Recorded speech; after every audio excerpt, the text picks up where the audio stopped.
Alright, so if you couldn't tell, we are back at the Outer Banks for our family's annual beach vacation, and this trip has always been one of two things for me. First, after a long, busy summer, it's nice to have a vacation just to take it easy, but two, it's also really nice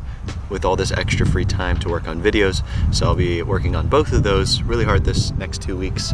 but today is a perfect kind of day to just take it easy at the beach. So that's exactly what we're gonna do.